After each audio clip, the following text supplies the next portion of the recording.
Tekrar kanalıma hoş geldiniz. Orkidenin çiçekleri neden solar?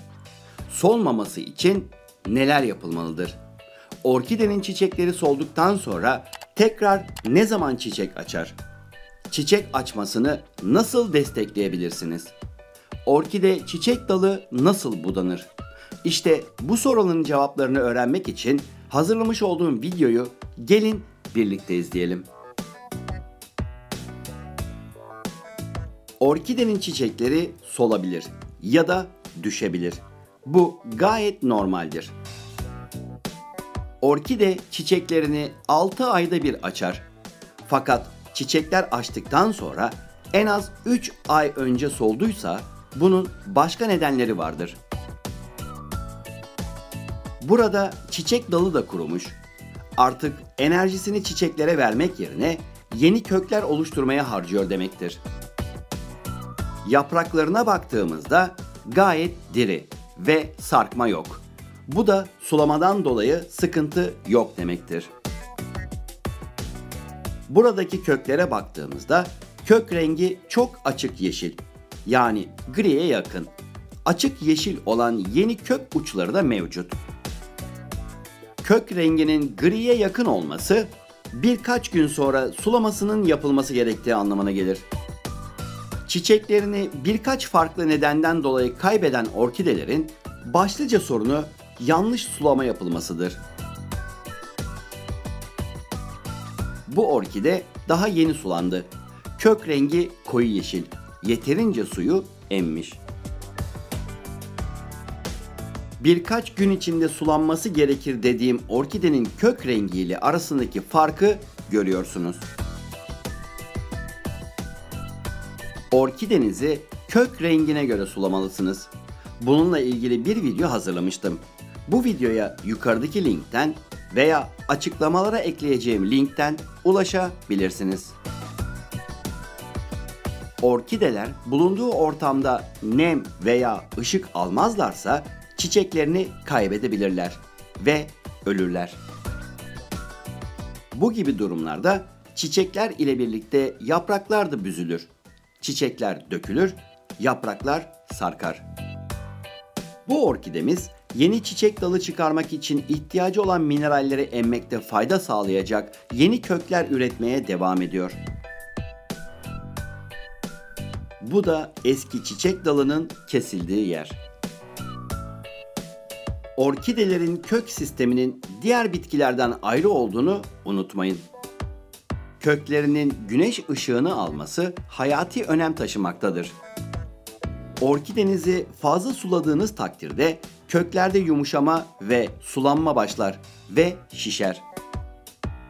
Az su verdiğiniz takdirde de kurumaya başlar. Yani dengeyi iyi sağlamanız gerekir. Birazdan bu orkidemizin gri olan köklerine su verdiğimizde nasıl kendine geldiğini ve yeşil olduğunu göreceksiniz. Orkidenizin yapısı bahçenizde bulunan çok yıllık çiçeklere benzeyebilir. Hareketsiz kalabilir. Bazı kişiler çiçek açmadığı için çiçeğin öldüğünü düşünüp çöpe atabilir. Ancak bu doğru değildir. Doğru sevgi ve özenle orkideyi geri getirmek mümkündür. Şimdiden hava kökleri ile ıslanan kökler arasındaki renk farkını görebilirsiniz. Kökler anında suyu emdiği için renkleri koyulaşır. Unutmayın ki düzenli sulama orkidenin üzerindeki çiçeklerin daha uzun süre diri kalmasını sağlar. Köklerine çok fazla su verilirse kökler bir süre sonra boğulur. Çiçekler solar. Renk farkı burada da gayet net bir şekilde görünüyor. Çoğu bitki gibi orkideler de büyümek ve çiçek açmak için çok fazla enerjiye ihtiyaç duyar. Bu enerjiyi tükettiklerinde uykuya dalarlar ve gövde kuru görünebilir. Yapraklar büzülebilir, çiçekler sarkabilir ve hasta görünebilir. Renkler bile solabilir. Düzenli sulamayı, bitki besinini ve diğer faktörleri ayarlayarak çiçeği geri getirmek ve yeniden çiçek açmasını sağlamak mümkündür. Orkidenin çiçek dalı çıkarması için de bir video hazırlamıştım.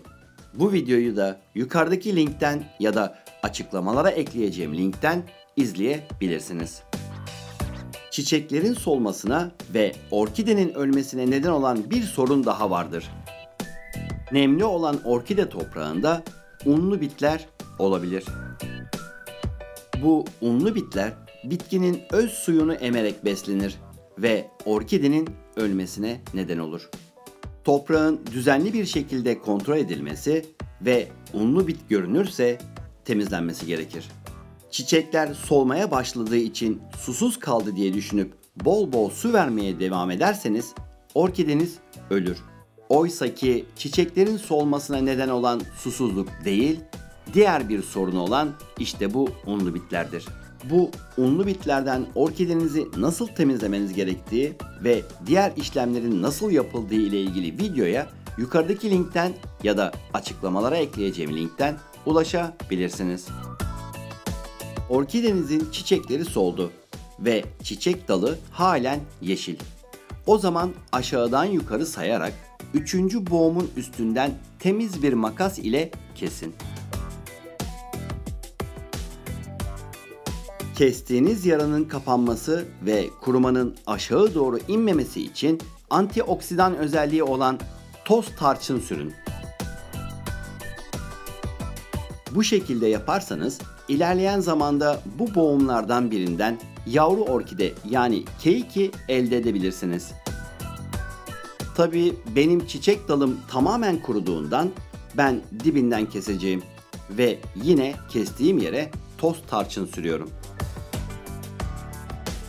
Artık çiçeklerine enerji harcayıp yorulan orkidelere besinlerini verip yeniden çiçek dalı vermesi için toparlanmalarını bekleyeceğiz.